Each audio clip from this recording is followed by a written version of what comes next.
The Edmonton Oilers get a 4-2 victory in Game 1 of their second-round series, the Las Vegas Golden Knights. And Connor McDavid, 2 assists in Game 1.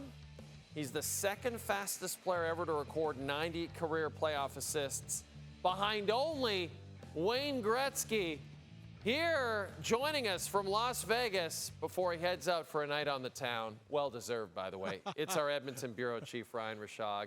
Great to see you, buddy.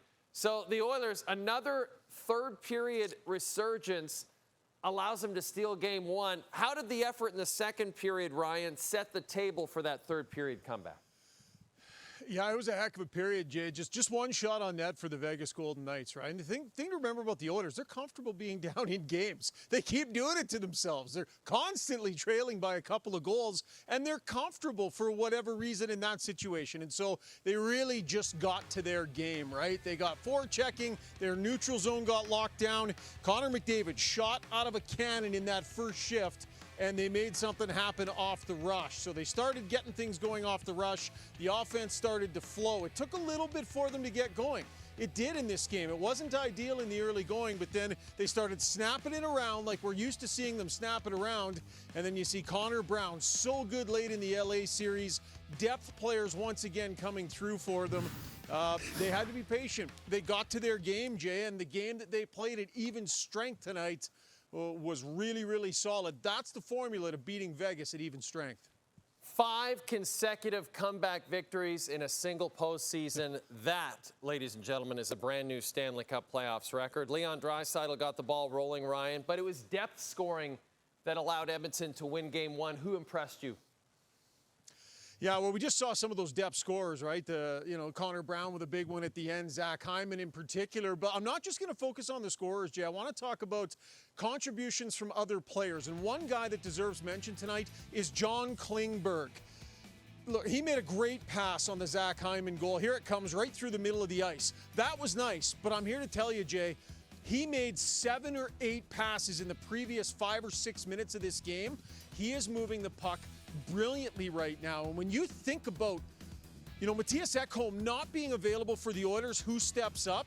And John Klingberg is one of the guys that's stepping up big time. And then you see, again, the secondary scorers and the depth scorers. But for Klingberg to have a performance like he's having, we talked to him after the game. He said, I'm getting used to my new hips. So he's had the multiple surgeries, right? And I mean, who among us wouldn't need some time to, get used to your new hips? But he's really flourishing. And with Ekholm out, Jay, that is a huge find for the Oilers in getting this quality and the puck moving from John Klingberg. Looks like Klingberg's hips don't lie, eh, Shaggy? I just came up with that right now. They don't. Yeah, I just came up with that right now. Yeah, that was really good. Really good. I was going to say, not to disappoint you, because I know you'll text me tomorrow asking, the rest of my night, first night here in Vegas, Game 6 of Season 6 of Game of Thrones downloaded, and I got the season that season finale waiting for me, so that's it. Nothing fancy. You know what? That sounds like a pretty fun night, I got to be honest. I wish I was with you, but I got to ask you one more thing. We're old. Yeah, we are getting old, buddy. We are getting old. I got to ask you about Calvin Pickard. Do you feel like, Ryan, there was some speculation maybe Skinner might get back between the pipes for Game 1, maybe Knobloch would go back to him. Do you feel like that's out of the question now that Pickard is the guy the rest of the way and that's just the way it's going to be?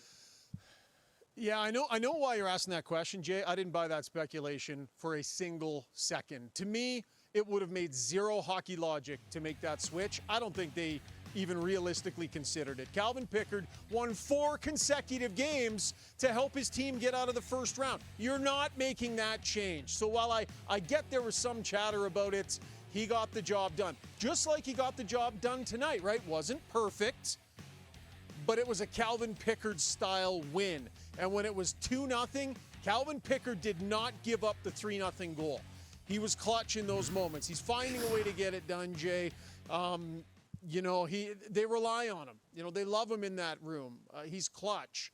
And I just don't see any sense why they would get away from him until there's some sort of significant letdown. Bottom line, Jay, the gap between him and Stuart Skinner, starter, backup, that gap has kind of disappeared now. It's going to be about the guy that's getting the wins. There you go. Game 2 of the best-of-7 series will be Thursday night, and we will speak to Ryan after that game as well. Thanks, buddy. Appreciate you.